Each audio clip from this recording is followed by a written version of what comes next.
yo solo. Ya tiene asistencia, licenciado. Muchas gracias. Bueno, vamos a continuar con la ley de comercio exterior, por favor. ¿Verdad? Aquí, a través de lo que vamos a ver, conoceremos la diferencia entre infracción, sanción y los recursos, tomando así herramientas necesarias para que puedan llevar una defensa de algunas discrepancias dentro de la ley y conociendo mejor los derechos y obligaciones de los intervenientes en el comercio.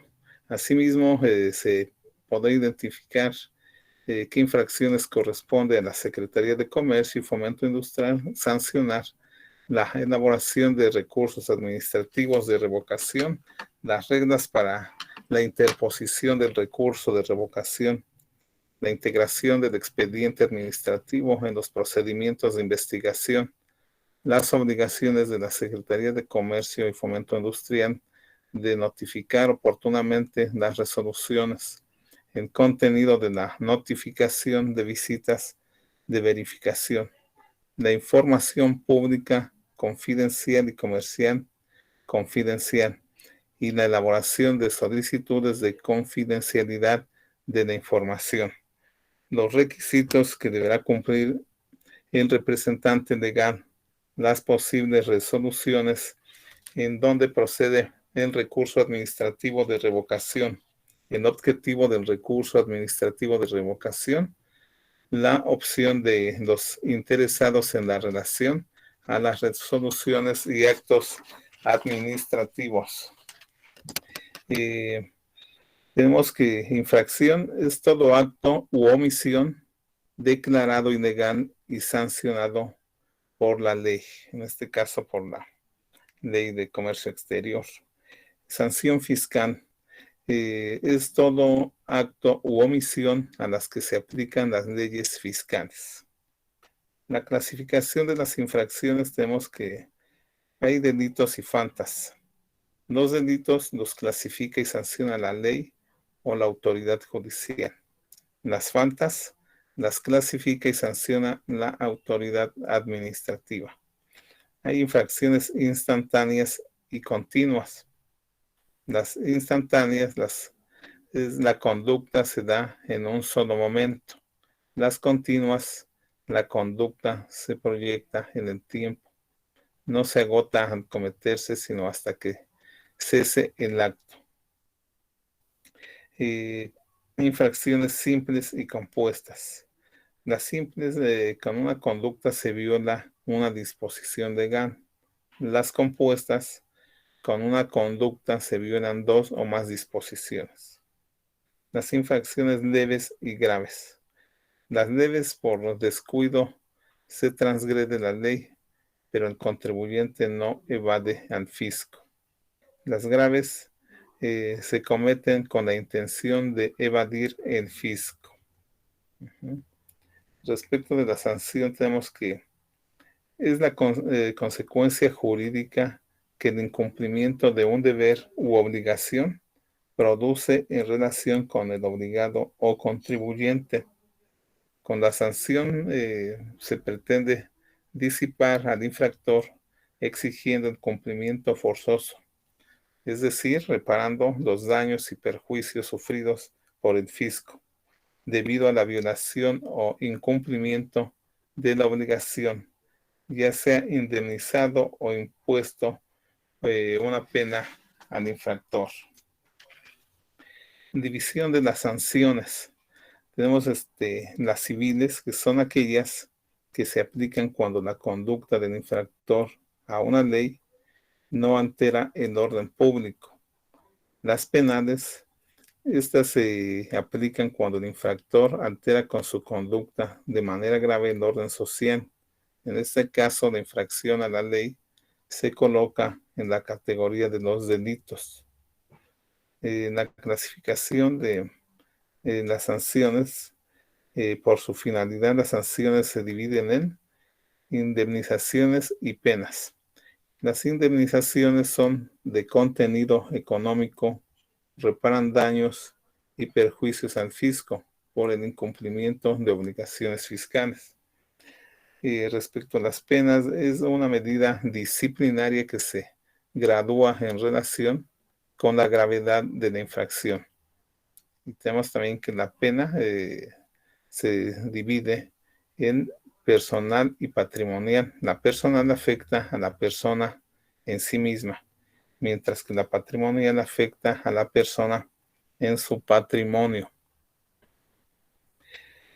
Tipos de sanción. Los tipos de sanción son recargos, multas, decomisos y clausuras.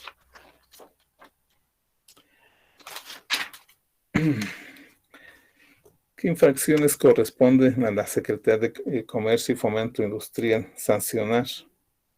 Tenemos que las infracciones son los actos y omisiones que son sancionadas por la ley. Ya dijimos, en este caso, tal facultad es transferida a la Secretaría de Comercio y Fomento Industrial y se estipula lo siguiente. Corresponde a la Secretaría las siguientes infracciones. Falsificar datos o documentos, así como omitirlos o alterarlos con intención fraudulenta o por negligencia grave en materia de comprobación de origen, permisos previos, cupos y marcado de origen, con multa equivalente a 2 tantos del valor de la mercancía exportada o importada, y a falta de este dato por el importe de 2 tantos del valor de la mercancía consignado en el documento correspondiente. Número 2. Destinar la mercancía importada a un fin distinto a aquel para el cual se expidió el permiso de importación, en los casos en los cuales se haya establecido este requisito, con multa de 2 tantos del valor de la mercancía importada. Número 3. Proporcionar datos o documentos falsos u omitir los reales o alterarlos para obtener la aplicación del régimen de cuotas compensatorias o medidas de salvaguarda, con multa hasta por el valor de la mercancía importada en el periodo de investigación de que se trate. 4. Omitir la presentación a la Secretaría de documentos o informes en los cuales a los que se refiere el artículo 55 dentro del plazo señalado en el requerimiento respectivo, con multa de 180 veces el salario mínimo. Y 5. Divulgar información confidencial o utilizar esta para beneficio personal en los términos del artículo 80 de esta ley o en relación a los mecanismos de solución de controversias establecidos en los tratados o convenios internacionales de los que México sea parte, con multa proporcional al perjuicio que se ocasione o al beneficio que se obtenga por la divulgación o uso de dicha información. Por lo que cabe mencionar que estas sanciones son independientes a las penales y civiles que correspondan en términos de legislación, puesto que estos artículos solamente se aplican en materia de comercio y bajo la ley de comercio exterior. Respecto a los recursos administrativos de revocación, tenemos que el recurso administrativo de revocación es la oportunidad que le da la ley a cualquier persona con la finalidad de defenderse ante algún daño que se le hubiese hecho en cierto procedimiento o seguimiento administrativo, buscando así que exista una modificación en proceso que se haya considerado ilegal. El recurso administrativo tiene por objeto proteger los derechos de particulares y sujetarlos a la actuación de la autoridad al régimen de derecho, aunque siempre es origen de controversia entre los particulares y la administración. La Ley de Comercio Exterior establece para estos casos lo siguiente. El recurso administrativo de revocación podrá ser interpuesto contra las resoluciones siguientes. En materia de marcado de país de origen o que nieguen permisos previos o la participación en cupos de exportación o importación. En materia de certificación de origen, que declaren abandonada o desechada la solicitud de inicio de los procedimientos de investigación. 4. Que declaren concluida la investigación sin imponer cuota compensatoria. 5. Que determinen cuotas compensatorias definitivas o los actos que la apliquen. 5. Que declaren concluida la investigación.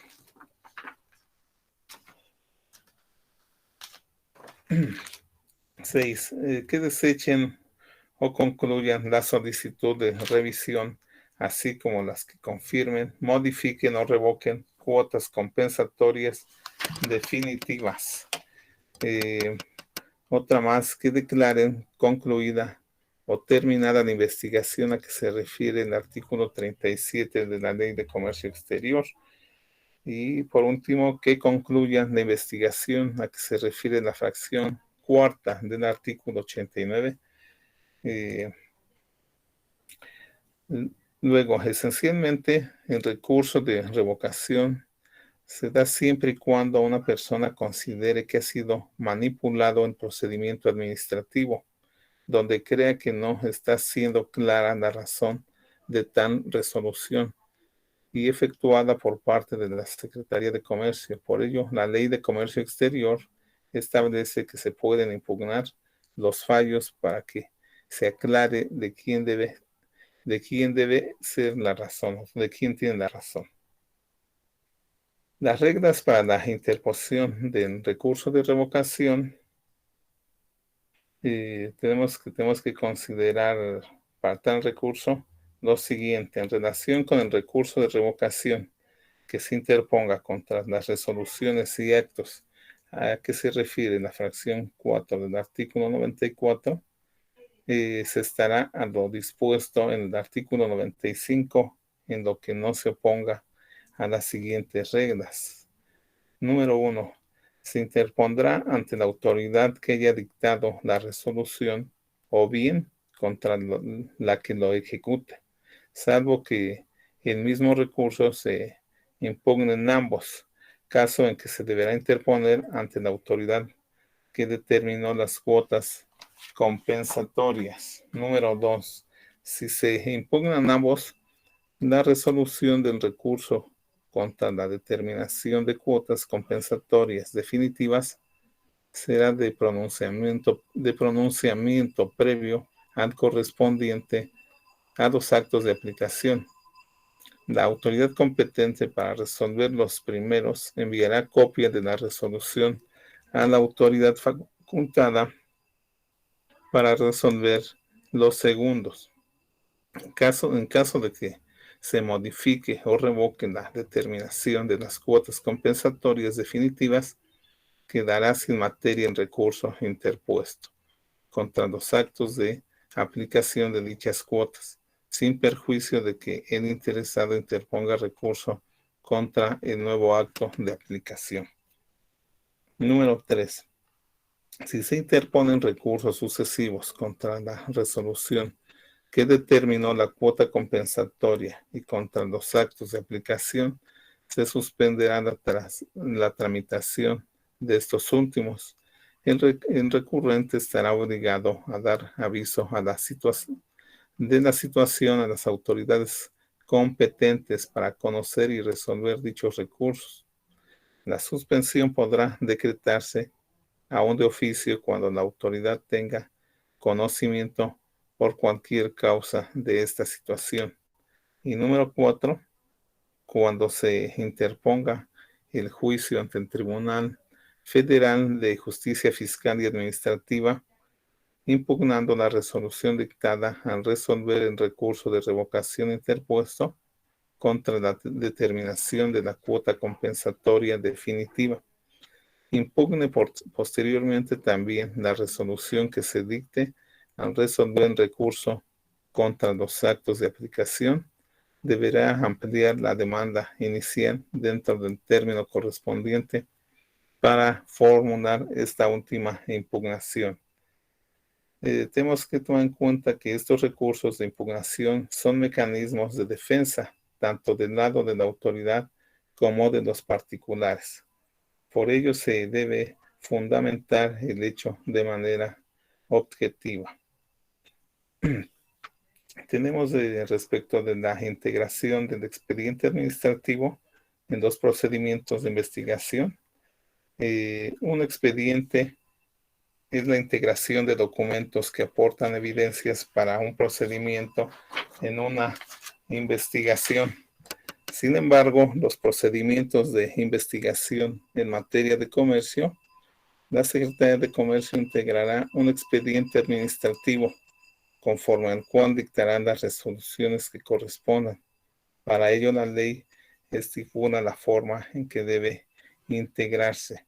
El expediente administrativo estará integrado, inciso A, por la información documental o de otra índole que se presente a la Secretaría o ésta obtenga en el curso de los procedimientos administrativos, incluidos cualquier comunicación gubernamental relacionada con el caso, así como los reportes, actas o memoranda de las reuniones con una o todas las partes interesadas, terceros o coadyuvantes. Inciso B. La resolución que al efecto haya emitido la Secretaría. Inciso C. Las transcripciones o actas de las reuniones o audiencias ante la Secretaría. Inciso D. Los avisos publicados en el Diario Oficial de la Federación en relación con los procedimientos administrativos, incluyendo el de revisión. Y inciso E. Las actas levantadas en las sesiones de la comisión en las que se trate de establecimiento de medidas de salvaguarda y los proyectos de resolución final en materia de prácticas desleales de comercio internacional, así como los proyectos de resolución en los que la Secretaría acepte el compromiso de exportadores o gobiernos extranjeros a que se refiere el artículo 72 de la ley. Por otra parte, tenemos como obligaciones de la Secretaría de Comercio que tienen que notificar oportunamente las resoluciones, ¿verdad? Entonces, esta Secretaría deberá de notificar oportunamente por escrito a las partes interesadas las resoluciones dictadas y lo hará en el domicilio correspondiente, aclarando lo siguiente. Tratándose de personas físicas, el lugar en que se encuentre el principal asiento de su negocio o el de su representante. O bien, tratándose de personas morales, el lugar en donde se encuentre la administración principal del negocio o el de su representante. En el caso de personas morales residentes en el extranjero, el lugar donde se encuentre la administración principal del negocio en su país o del que la autoridad tenga conocimiento, o en su defecto, el que designe el interesado. En las notificaciones se deberá acusar recibo del envío correspondiente, los cuales los costos postales de recibo, las piezas certificadas de ventas y cualquier otra constancia de recepción se integran al expediente administrativo. Entonces tenemos que, si bien es cierto, existen diferencias notables entre los requisitos para personas físicas y morales, en ambas situaciones se tienen derechos que pueden ejercerse en su momento para defender la postura propia e integrando así el expediente administrativo de mejor manera. Ahora bien, del contenido de la notificación de visitas de verificación, la Secretaría de Comercio notificará a los visitados la realización de las visitas de verificación. La notificación deberá contener lo siguiente: la autoridad competente que la emite, en los nombres o razón social de las personas a las que va dirigida. El lugar o lugares donde se efectuará la visita, los cuales podrán aumentarse previa notificación al visitado, así como la fecha de su realización. Número 3, el fundamento y motivación de la visita, así como su objeto o propósito. Número 4, la firma del funcionario competente. Número 5, el o los nombres de las personas que realizarán la visita, las cuales podrán ser sustituidas, aumentadas o reducidas en su momento, en cualquier tiempo, por la Secretaría. En este último caso, la situación o aumento de las personas que deban efectuar la visita se notificará al visitado.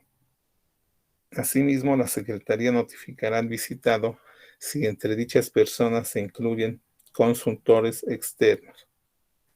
Las notificaciones se harán de tal manera que la parte interesada la reciba por lo menos con 10 días de anticipación a la visita, en cuyo lapso el visitado deberá emitir su consentimiento ante la Secretaría. Por otra parte, la información pública confidencial y comercial confidencial, una información confidencial es aquella que hasta cierto momento no debe exponerse a la luz pública, ya que por su contenido debe blindarse de alguna forma el procedimiento del mismo. En cuestiones comerciales también existe la información confidencial, y para ello la Ley de Comercio Exterior estipula lo siguiente. Se considera información confidencial: número 1, los procesos de producción de la mercancía de que se trate. Número 2, los costos de producción y la identidad de los componentes. Número 3, los costos de distribución. Número 4, los términos y condiciones de venta, excepto los ofrecidos al público. Número 5, los precios de ventas por transacción y por producto, excepto los componentes de los precios, tales como fechas de ventas y de distribución del producto, así como el transporte si se basa en itinerarios públicos. Número 6, la descripción del tipo de clientes particulares, distribuidores o proveedores. Eh, Número 8, en su caso, la cantidad de discriminación de precios en ventas individuales. 9, los montos de los ajustes por concepto de términos y condiciones de venta, volumen o cantidades, costos variables y cargas impositivas propuestos por la parte interesada. Y por último, cualquier otra información específica de la empresa de que se trate, cuya revelación o difusión al público pueda causar daño a su posición competitiva, por lo que se considera información comercial reservada aquella de cuya divulgación puede resultar un daño patrimonial o financiero sustancial e irreversible para el propietario de dicha información, y que puede incluir, entre otros conceptos, fórmulas secretas o procesos que tengan un valor comercial no patentado y de conocimientos exclusivo de un reducido grupo de personas que los utilizan en la producción de un artículo de comercio. Entonces tenemos que esta es una forma de salvaguardar los datos que consideran a productores, y básicamente tienen que ver con la competencia que tienen en su entorno. Por lo tanto, no exhibir esta información garantiza su autenticidad para su marca y por tanto su prestigio no está en riesgo. Es por ello que cuida y se brinda la mercancía de ellos. Le vamos a dejar hasta aquí y vamos a continuar con esto de infracciones, sanciones y sobre el recurso y demás para el día lunes, por favor. Entonces, hasta ahí le dejamos y continuamos el día lunes, por favor. Que estén muy bien, que tengan buen fin de semana. Cuídense, por favor. Profesor. Gracias. Gracias. Pero igualmente. Gracias. Gracias, profe.